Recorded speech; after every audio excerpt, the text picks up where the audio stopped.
বাংলাদেশের স্বৈরাচারীর আতুরঘর কোনটা জানেন? সেটা হচ্ছে ধানমন্ডির ৩২ নাম্বার। এই ধানমন্ডির ৩২ নাম্বার থেকে সর্বপ্রথম বাংলাদেশের স্বৈরাচার শেখ মুজিবুর রহমানের প্রথম স্থাপত্য। সেখান থেকে বাংলাদেশে বর্তমান স্বৈরাচার যিনি আছেন, সারা বিশ্বের বুকে একজন খ্যাতিসম্পন্ন স্বৈরাচার বলবো, সে হচ্ছে শেখ হাসিনা। এই শেখ হাসিনার জন্মস্থানও কিন্তু এই ধানমন্ডির ৩২ নম্বরে। ধানমন্ডির ৩২ নম্বর শুধু বুলডোজার দিয়ে ঘুরিয়ে দিলে হবে না, এখানে পাবলিক টয়লেট হবে। ধানমন্ডির ৩২ নম্বরে নয় পাবলিক টয়লেট হবে, নয় ওখানকার বিপরীতে গিয়ে ওখানে পুকুর হবে।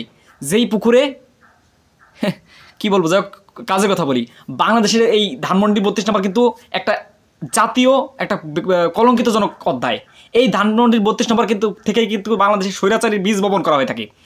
বাংলাদেশে যখন 1971 সালে শেখ মুজিবুর রহমান স্বাধীনতার মাধ্যমে পরবর্তীতে ক্ষমতায় আসে, one country one leader one party, Sheikh Mujibur Rahman এর মাধ্যমে বাকশাল প্রতিষ্ঠা করে, যেখান থেকে তিনি এখান থেকেই স্বৈরাচারী যত আধিপত্য বিস্তার করেছিল। আপনারা জানেন মেজর ডালিমের কথা বলতে হয়, যে মেজর ডালিম যিনি কিন্তু শেখ মুজিবুর রহমানকে জয় বাংলা করে দিয়েছিল। এই ধানমন্ডির ৩২ নাম্বার সেই স্মৃতিচিহ্ন পুরোপুরি মুছে দিতে হবে, না হলে বাংলাদেশের আবারও প্রতি স্বৈরাচার কিন্তু বিভিন্নভাবে গেড়ে উঠতে বাধ্য। আপনারা জানেন একটা কথা বলেছে, বিশেষ করে রোকেয়া প্রাচী যে আছে আওয়ামী লীগের একজন নব্য দালাল, সে বলছে ধানমন্ডির এই ছাই বর্ষ থেকে কিন্তু আওয়ামী লীগ পুনরায় কামব্যাক করবে। শেখ হাসিনা লাইভ এসেছে, আপনারা দেখেন নাই কি একটা মূর্তি ধারণ করেছে। এই ধরনের প্রতি স্বৈরাচার যারা আছে তাদের স্মৃতিস্তম্ভ বাংলাদেশ থেকে পুরোপুরি গুড়িয়ে দিতে হবে, কারণ এখান থেকেই কিন্তু আওয়ামী স্বৈরাচারের বীজ বপন হওয়ার সম্ভাবনা আছে। ছাত্ররা যেটা করেছে কাজের কথাই করেছে, শেখ হাসিনা ওখান থেকে উস্কানি দেবে, বাংলাদেশে এখান থেকে যেটা করার দরকার সেটা ছাত্র জনতাই কিন্তু বুঝে নেবে, সেটা আপনারা লক্ষ্য করেছেন। যাই হোক বন্ধুরা, আমরা যে কারণে এই কথাগুলো বলছি সেটা হচ্ছে সাম্প্রতিক যে ঘটনাগুলো ঘটেছে 6 মাসকে কেন্দ্র করে ফেব্রুয়ারির 5 তারিখে শেখ হাসিনার এই কলুষিত অধ্যায় বক্তব্যের মাধ্যমে কিন্তু বাংলাদেশ একটা অগ্নিমূর্তি ধারণ করেছে, যেখান থেকে সে ভারতে বসে এই ধরনের বিভিন্ন ধরনের কুকীর্তি বা গুণগান বাংলাদেশের বিরুদ্ধে গিয়ে যাচ্ছে। ভারতীয় হাইকমিশনকে জবাব দিতে হবে। ঠিক বাংলাদেশে পদে পদে স্বৈরাচার যে মাফিয়াতন্ত্রের যেভাবে গেড়ে বসছে বা তারা পুনরায় যেভাবে কামব্যাক করার চেষ্টা করছে, এটা অনতিবিলম্বে বন্ধ করতে হবে এবং আওয়ামী লীগের বিচার যেভাবে ত্বরান্বিত করা যায় বা অতি বিলম্বে, কোনো বিলম্ব না করে আওয়ামী লীগের বিচার সম্পন্ন করতে হবে। যদি সঠিকভাবে এই পতিত স্বৈরাচার আওয়ামী ফ্যাসিবাদের বিচার বা এই শহীদদের গণহত্যার বিচার যদি না করা হয়, তাহলে বাংলাদেশের এই অধ্যায় একটা কালিমা লেপন হয়ে থাকবে। তাহলে শেখ হাসিনা বারে বারে এরকম ব্যাকআপ দেওয়ার চেষ্টা করবে। তারা কথা বলার সাহস পায় কীভাবে?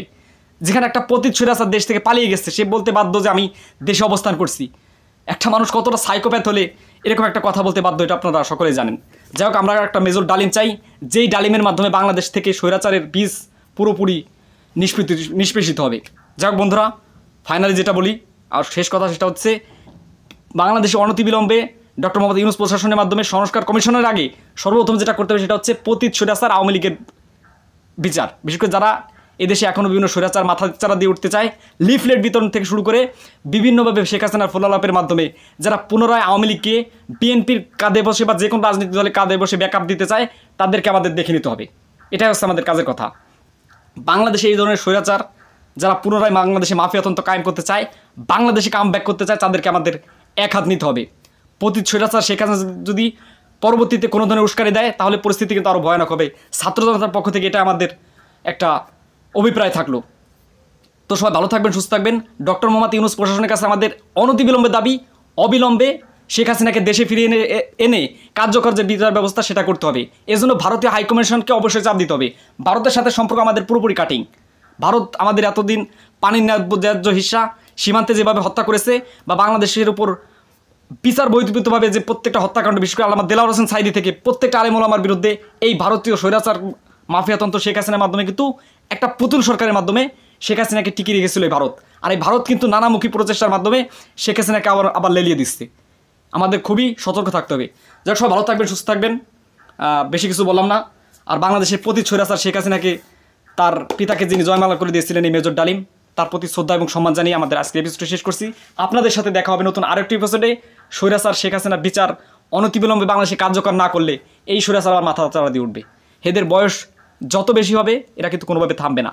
কারণ বাংলাদেশকে এরা যে পর্যায়ে নিয়ে গেছিল, আরও কলুষিতজনক অধ্যায় সারা বিশ্বের মাঝে পরিচয় করে দিতে চায় এই মাফিয়া শেখ হাসিনা, যার বিরুদ্ধে বলছি এবং বলতে থাকবো। ইনশাল্লাহ আমার জন্য দোয়া করবেন। আপনারা সবাই ভালো থাকবেন, সুস্থ থাকবেন। আপনাদের সাথে দেখা হবে নতুন আরেকটি এপিসোডে। তো এই বলে আমাদের আজকে বিষয়টি শেষ করছি। ইনকিলাব জিন্দাবাদ।